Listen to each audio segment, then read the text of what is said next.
Okay. Actually, tapos na kami ni nanay. Ang kaso ni nanay is, ano pa kami muna kagina, ang iabuli na nga, ano, no? Sawa.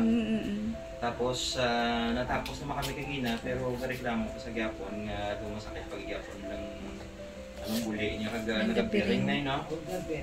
Oo, turns out nga ang iya may problema ang pigtot sa may tailbone ka na pala sa ano pa isang coccyx na ano na. Kamusta naman siya? Gusto mo na?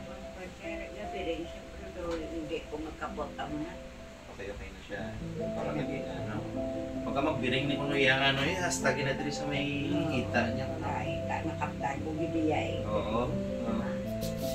Okay naman siya. Kuma.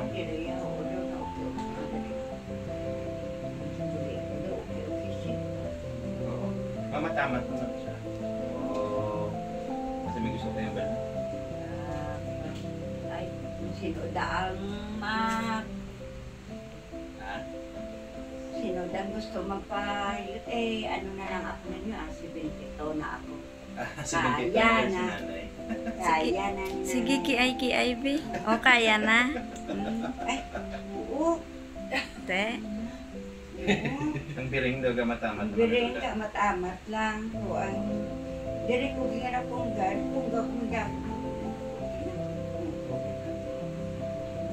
Gabi na madala lang kuya. Kasi may ano ka pa masaya tiga. Dahil hindi man dali ang may na parang meron gabirig siya o. Te, natultulan git. So, mula na, kapag may mga same case ka mga kay nanay, ganyan i-message nyo lang ko or call or text. Basta tanong ka kung ano ba yung itabi. Iya ka naging tayo nang iya reklamo pero natultulan tagit. So, good day, God bless. Bye-bye.